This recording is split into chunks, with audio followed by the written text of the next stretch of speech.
வணக்கம் தமிழில். வணக்கம் அண்ணா. மத்திய அரசு திட்டத்தில் இப்போ அக்னிபாத்துக்கு வந்து ஒரு 46,000 போஸ்டிங்க்கு ஆள் எடுக்கிறாங்க. 46,000 இடங்களுக்கு 4 ஆண்டுகளுக்கு மட்டும் அங்கே வந்து போர் வீரர்களாக பணி செய்கிறதுக்காக வந்து ஆட்கள் எடுக்கிறாங்க. வெறும் இதுக்கு முன்னாடி வந்து இராணுவத்தில் ஆள் எடுப்பாங்க. எடுத்தா அவங்க வந்து ஒரு 40 வயசு வரைக்கும் இருந்து அதுக்கப்புறம் ரிட்டையர்ட் ஆவாங்க. இதோட வயது வரம்பே பார்த்தீங்கன்னா 17லேருந்து 23 வரைக்கும் தான். இந்த வயசுக்குள்ள இருக்கிறவங்க என்ன படிச்சிருப்பாங்கன்னா 10வதுலேருந்து 12வது 9வதுலேருந்து 8வதுலேருந்து ஆரம்பிச்சிடறாங்க. 8வது 10வது 12வது படித்தவங்க இதுக்கு வேணும்னு வந்து இது பண்ணுறாங்க. நீங்கள் 8வது 10வது 12வது இந்த கல்வியில் வந்து என்ன அறிவு வந்து நமக்கு வரும்னு நீங்கள் யோசிச்சு பாருங்கள். உங்களுக்கு வந்து உயர்கல்வியே அதுக்கப்புறம் தான். நீங்கள் +1 +2 படிக்கணும், அதுக்கப்புறம் கல்லூரிகள் படிக்கணும். இப்போ இந்த எந்த இதுவுமே இல்லாமல் இதுக்குள்ளேயே உங்களை எடுத்துகிட்டு போயிட்டு வெறும் வந்து ராணுவ பயிற்சி மட்டும் அவங்களுக்கு கொடுத்துட்டு 4 வருஷம் அப்புறம் மறுபடியும் வீட்டுக்கு அனுப்பிட்டு நீங்கள் ஒரு பட்டியல் கொடுத்துருக்கீங்க. இந்த சிஆர்பிஎஃப் அதில் இதில் எல்லாத்துலேயும் வேலை கிடைக்கும், railway gate keeper, security, bank security. ஆமாம், இப்போ நீங்கள் எல்லாத்துலேயும் வேலை கிடைக்கும்னு நீங்கள் போட்டிருக்கீங்க. அதில் என்ன வேலை கிடைக்கும்? இப்போ இவங்க ஒரு டிகிரி ஹோல்டராக இருந்தால் அதுக்கேற்ற ரேங்கிங்கில் ஒரு வேலை கிடைக்கும். இப்போ என்ன வேலை கடைநிலை ஊழியரை தான் இருப்பாங்க. ஆமா, அப்போ இது நாம என்ன சொல்றோம்னா, நீங்க உண்மையிலேயே எல்லாருமே வந்து ஒரு ராணுவ வீரர்களா அப்படி மாத்தணும்னு நினைச்சீங்கன்னா, ஸ்கூல்ல இருந்து ஸ்கவுட் இருக்கு, சாரணர் இயக்கம் இருக்கு, அப்படியே கல்லூரிக்கு வந்து என்எஸ்எஸ் இருக்கு, இந்த ரெட் கிராஸ் இருக்கு. அந்த எந்த துறை யாருக்கு வந்து பிடிச்சிருக்கோ அதுல எல்லாம் வந்து மாணவர்கள் சேர்ந்து அதுல பயிற்சி எடுத்துக்கிறாங்க. நீங்க அது மாதிரி நீங்க வந்து என்எஸ்எஸ்ல இந்த ராணுவ பயிற்சி எல்லாம் கொடுங்க. இப்போ இருக்கிறதுலே கல்லூரிலாம் அந்த அளவுக்கு தான் கொடுப்பாங்க. அதே மாதிரி பரேட் இருக்கும் காலையில், எல்லா இதுவும் அதுலேயே கொடுப்பாங்க. அந்த மாதிரி நீங்கள் இன்னும் கூடுதலாக பயிற்சி கொடுங்க. துப்பாக்கி சுடுற பயிற்சி கொடுங்க, இல்லை டேங்க்லாம் இயக்கிற பயிற்சி கொடுங்க. கல்லூரிகளில் ஒரு நேரம் ஒதுக்கி எப்படி ஸ்போர்ட்ஸ் கோட்டாவில் படிக்கிற மாணவர்கள் வந்து போய் விளையாடுறாங்களோ அது மாதிரி இராணுவத்தில், நேவியில், இந்த ஏர்ஃபோர்ஸில் யாருக்கு விருப்பம் இருக்கோ அவங்களுக்கும் கல்லூரிலேயே ஒரு பாடம் மாதிரி ஒதுக்கி அதில் விருப்பம் இருக்கிறவங்க வாங்க, அதில் வந்து பெஸ்ட் ஆஃப் எக்ஸலன்ஸ் யாரோ அவங்கள மட்டும் தேர்வு செஞ்சு நாங்கள் பெஸ்ட் ஆஃப் எக்ஸலன்ஸ்னு சொல்லி அவங்களுக்கு தனியாக வந்து பயிற்சியெல்லாம் கொடுப்போம். அந்த மாதிரி கூட நீங்கள் ஒன்று கொண்டு வாங்க. அதை விட்டுட்டு இப்போ 8வது படித்த உடனே 9வது 10வது படித்தவங்களெல்லாம் கூப்பிட்டு போய் இராணுவத்தில் பயிற்சி கொடுக்குறேன்னு சொல்லி 4 வருஷம் கழிச்சு அவங்களை திருப்பி அனுப்பி அவங்க வந்து இங்கே இந்த மாதிரி அவங்க அதாவது அவங்கள விட்டுருந்தா வேற நல்ல தகுதியான கல்வியை கூட அவங்க பெற்று நல்ல வேலைவாய்ப்பு கூட போயிருக்கலாம்.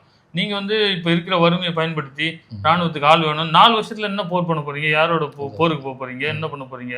அப்போ இது வந்து ஒரு சமூகத்தில் இளைஞர்களுடைய அடுத்த கட்ட வாழ்க்கையை வந்து ஒரு இடத்துல முடக்கிற மாதிரி தான் வந்து நிற்குமோ வழி வளர்ச்சிக்கு பயன்படுது. முழு வாழ்க்கைக்கான அந்த வேலையும் கொடுக்காம வேற இதை விட்டுட்டு வேற கல்விக்கும் அவங்க போயிருப்பாங்க நீங்க இந்த வேலையை கொடுக்கலனாக்கா. ஆனா ஒரு வேலையை கொடுத்து 4 வருஷத்துல நிறுத்தினதுக்கு அப்புறம் அவங்க வேற படிப்பையும் படிக்க முடியாம வேற வேலைக்கும் போக முடியாம அவங்க வாழ்க்கை எதிர்காலத்தையே சூன்யமாக்குற ஒரு வேலையை தொடர்ந்து மத்திய அரசு செஞ்சுட்டு இருக்கு.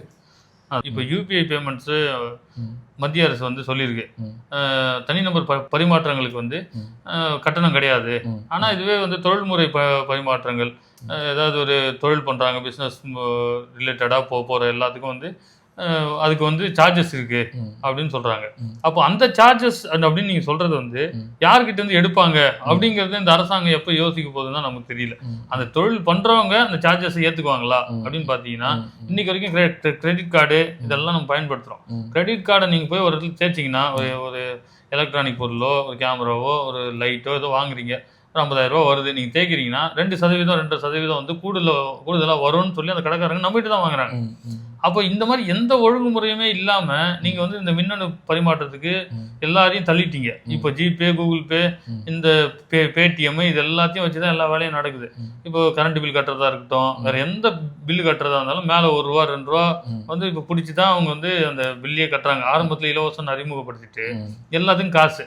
இப்போ நீங்க வந்து ஒரு அக்கௌண்ட்லேருந்து இன்னொரு அக்கௌண்ட்டுக்கு, ஒரு நம்பர்லேருந்து இன்னொரு நம்பருக்கு பணம் அனுப்புறதுக்கே காசாக்க முடியுமான்னு முயற்சி பண்ணிக்கிட்டு இருக்கீங்க. அதனால தான் இந்த பேச்சு அடிக்கடி வருது. ஆனால் நிர்மலா சீதாராமன் என்ன விளக்கம் கொடுத்துருக்காங்கன்னா, இது மாதிரி யூபிஐ பரிமாற்றத்துக்கு தனிநபர்கள் பரிமாற்றத்துக்கு எந்த விதியும் நாங்கள் விதிக்கல, அதான் நிறுவனங்கள் விதிக்கிறதுக்கு மட்டும்தான் நாங்கள் வரி விதிக்கிறோம் அப்படிங்கிற விளக்கம் கொடுத்துருக்காங்க. இந்த மாதிரி விளக்கம் பல முறை கொடுத்துக்கிட்டே இருக்காங்க. ஏன் இது திரும்ப திரும்ப விளக்கம் கொடுக்க வேண்டிய அவசியம் வருதுன்னா, இவங்களுக்கு ஒரு தேவை இருக்கு, இதையும் வந்து காசாக மாற்றணும். 50,000 ரூபா நீங்கள் இப்போ ஒருத்தருக்கு பரிமாற்றம் பண்ணுறீங்கன்னா, ஏற்கனவே வந்து வங்கி பரிமாற்றத்திலே இது ஐஎம்பிஎஸ்ல நீங்க பண்ணீங்கன்னா, சாதாரணமா நெஃப்ட்ல ஆர்டிஜிஎஸ்ல பண்ணா வந்து உங்களுக்கு வந்து கட்டணம் கிடையாது. ஆனா ஐஎம்பிஎஸ்ல பண்ணும்போது ₹5 ₹6 வந்து கட்டணமா போகும். ஏன்னா உடனடி பண பரிவர்த்தனை. யூபிஐயும் உங்களுக்கு அதே இதுதான், உடனடியாக பணம் போயிடும். அப்போ அதே கட்டணத்தை இதுலயும் கொண்டு வரணும்ன்றது தான் அவங்களோட முயற்சி. இதுக்காக தான் அது வந்து ஒரு பேசு பொருளாக மாற்றுறாங்க. ஏன்னா வியாபாரம் பண்ணுறவங்களுக்குலாம் அது உடனடியாக பண பரிமாற்றம் தேவை இருக்கும். ஆமாம், அதாவது அது வங்கியில் பொதுவாக பார்த்தீங்கன்னா ஒரு மினிமம் பேலன்ஸ்னு ஒரு அமௌண்ட்டை ஏற்கனவே வந்து எல்லாரும் வைப்பு தொகையாக அது வச்சுருக்கோம். அதுக்கு பெருசாக வட்டி வராது, ஒன்றும் வராது.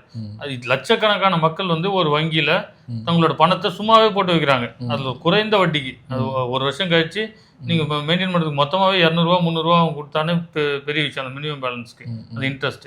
அப்போது இவ்வளோ பெரிய தொகையை நம்ம அதில் போட்டு வைக்கிறோம். ஆனால் அந்த வங்கி நமக்கான எந்த சேவையை தருது அப்படின்னு பார்த்தீங்கன்னா எந்த சேவையுமே கிடையாது. நீங்கள் எது பண்ணாலும் வந்து அதுக்கு வந்து சார்ஜஸ் தான். அப்போ இதெல்லாம் ஒழுங்குபடுத்தாமல் மறுபடியும் இந்த யூபிஐ கொண்டு வந்ததே நீங்கள் தான். அது எளிமையாக இருக்கும், அது வந்து இலவசமாக இருக்கும், வேகமாக இருக்கும், நம்பிக்கையாக இருக்கும், இதெல்லாம் கொண்டு வந்தது நீங்கள் தான். மறுபடியும் அதோட செலவையும் மக்கள் மேலே திணிக்க நினைக்கிறது வந்து ரொம்ப மோசமான செயல். நீங்கள் திரும்ப திரும்ப இது பேசு பொருளை ஆக்கி நீ இல்லைன்னு வந்து விளக்கம் கொடுக்கறதுக்கு பதிலாக நிரந்தரமாக வராது அப்படின்னு உறுதி அளிச்சிருங்க. இது பேசு பொருளே ஆகாது. நீங்கள் அதை நடத்தணும்னு நினச்சி அப்பப்போ பேசிக்கிட்டே இருந்தீங்கன்னா ஒரு நேரத்தில் நடந்துச்சுன்னா இது வந்து பெரிய மக்களுக்கு இன்னொரு நிதிச்சுமையாக தான் மாறும். அடுத்ததாக நாம் தமிழர் கட்சி சேர்ந்த தீரன் திருமுருகன் வந்து மதுரை ஹைகோர்ட்டில் வந்து ஒரு வழக்கு தொடர்ந்திருக்காரு கல் தடைக்கு எதிராக. அந்த வழக்கு வந்து விசாரணைக்கு வந்திருக்கு. நீதிபதிகள் வந்து விளக்கம் கேட்டு அந்த உள்துறை செயலருக்கு வந்து விளக்கம் கேட்டு ஒத்தி வச்சிருக்காங்க அந்த வழக்கை. விரைவில் அது வரும். கல்லுக்கான அந்த தடை வந்து நாம் தமிழ் கட்சியால் நீங்கும் அப்படிங்கிற எதிர்பார்ப்பும் இருக்குது. அவர் தொடர்ந்த இன்னொரு வழக்கு வந்து உச்சநீதிமன்றத்தில் அதை எதிர்த்து தமிழ்நாடு அரசு போயிருக்காங்க. கரூர் வழக்கு. கரூரில் 41 பேருக்கு வந்து அரசு பணி கொடுக்குறேன்னு சொல்லி ஒரு கரூரில் ஒரு விழா நடத்தி எல்லாருக்கும் வந்து தவிக தலைவர் விஜய் அவர்கள் எல்லாத்தையும் கொடுத்தாங்க. அதில் பல கேள்விகள் எல்லாருக்கிட்டையும் இருந்துச்சு. அது வந்து உங்களை பார்க்க வந்து ஒரு ரசிக மனப்பான்மையில் வந்த ஒரு கூட்டம். ஒரு போராட்டத்தில் இல்லை காவிரி நதிக்காக போராடி அந்த கூட்ட நெரிசல்லையோ இந்த மாதிரி நாட்டு நலனுக்காக எதுக்காகவும் போராடி அவங்க வந்து உயிரை கொடுக்கல.